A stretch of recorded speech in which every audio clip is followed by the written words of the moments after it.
You're watching KARE 11 Sunrise.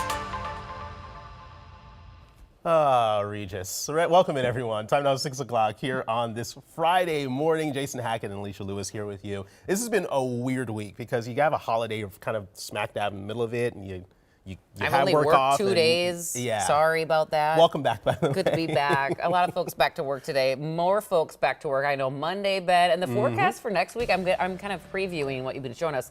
Looks good. Yeah, it's a real treat for those kids heading to the bus stop, especially the ones that decide not to wear coats when it's sub-zero outside. We are talking warmer temperatures. That's the main weather headline as we head into the next week. But outside this morning, it's chilly. It's 11 above right now, and it's going to get colder as we lose this blanket of clouds. So if you look up this morning and you see starlight, it's going to be single digits outside this morning, and that'll be the case here in the Twin Cities, probably within the next couple of hours. 14 above is our forecast high today, staying seasonably cool through Saturday before any semblance of a sizable warming trend. You can see back by Monday, Tuesday, we are near and warmer than the freezing mark. So today, chilly but dry. We should see some sunshine. There's a chance at a light wintry mix Sunday afternoon. Minor travel impacts are expected. We'll talk more about that, plus that extended warming stretch as we head into next week. But first, let's talk traffic with Cece. Good morning. Good morning. 6:02. Hope your Friday is off to a great start. Let's take a look at some road conditions because they've been kind of up and down all week. I think this is the day where things are finally chilling out a little bit. Mostly green around the Twin Cities Metro, north of 694 here in the north suburbs. We are seeing some light slush. There may even be some compacted snow in some areas, but I haven't seen it slow down the commute. Mostly everything is clear. Even at Southwest there in the Eden Prairie area, Bloomington area, seeing some of that coming up Cedar Avenue, Highway 77, and in the North St. Paul, Pine Springs, Little Canada area, you can see that too. But other than that, things look great outside right now. This is a live look here in Rush City. If you're coming from the Northland, coming back from there, your commute, at least right now, should be pretty good. Still crash free right now. Traffic flow is great, and it should be like that at least until this afternoon. Jason. Cece, thank you very much. We'll talk to you soon. History will be made in St. Paul today as Kali Herr is sworn in as St. Paul's mayor. She'll be the first Hmong American and first woman mayor in the city. Our political reporter, Danny Spiewak, joins us now with more on her road to office. Hey, Danny. Hey, Alicia and Jason. Kali Herr shocked the city of St. Paul this fall with her surprise victory over a two-time incumbent mayor, Melvin Carter. And today at 1 p.m., she officially takes office as the city's next mayor. After serving in the Minnesota House of Representatives for 6 years, Herr joined the mayoral race last August in St. Paul, just 3 months before the November election. As a former staffer for Mayor Carter, she aligned with her former boss on a lot of issues, but she ran a grassroots campaign focused largely on community outreach and improving basic government services. Ultimately, those connections were what helped her narrowly defeat Carter on a second ballot under the city's ranked choice voting system. Herr told us this week that she's always seen St. Paul as a city of great potential.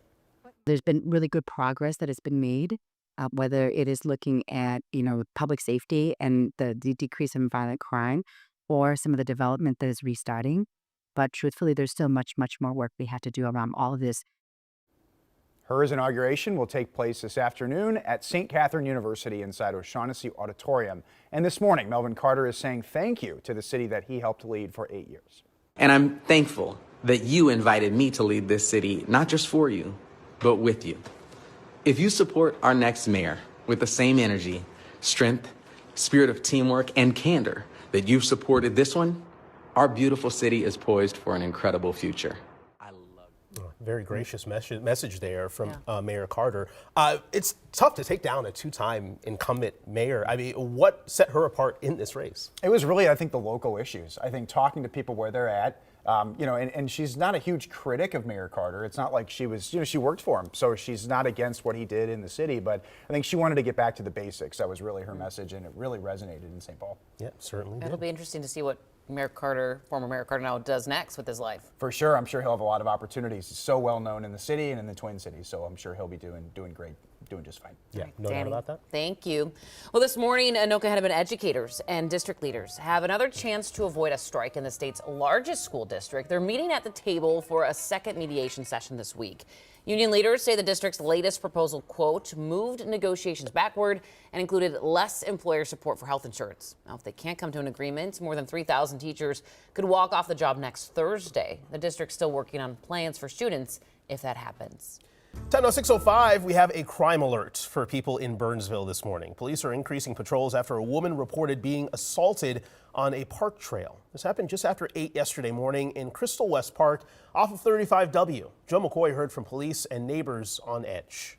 The woman told police that she was approached from behind by an unknown light-skinned black male suspect who she reported was approximately 5'7". She believed he was in his 30s and was wearing dark clothing and a gray vest. Police say the suspect placed his hand over the woman's mouth and told her that he had a weapon. Thankfully, the woman was able to fight off the suspect and get away. Burnsville police is now increasing patrols in nearby parks and neighborhoods and is encouraging nearby residents to check their home surveillance video for any clues.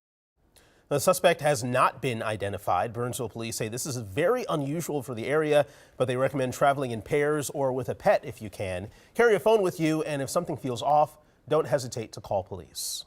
There are several new laws in effect here in Minnesota right now, including ways to help prevent financial exploitation of vulnerable adults. So elder law attorney Jill Sauber helped push for this law, a need she says she's seen in her own work. Now, the law helps expedite the court process to stop someone from attempting to financially exploit someone.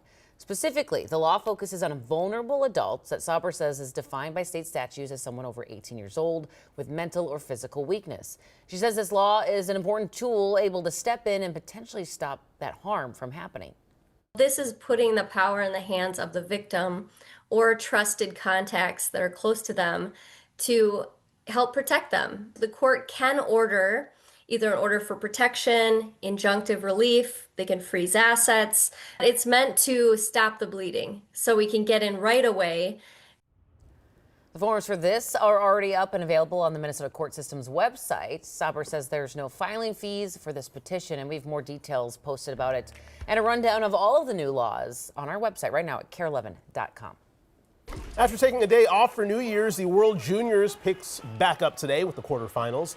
Team USA set to play Finland at 5 p.m. over at Grand Casino Arena, a team they met in the gold medal game last year and won 4-3 in overtime. You're seeing video from that right now. Whoever wins today moves on to the semifinals on Sunday. Losers go home.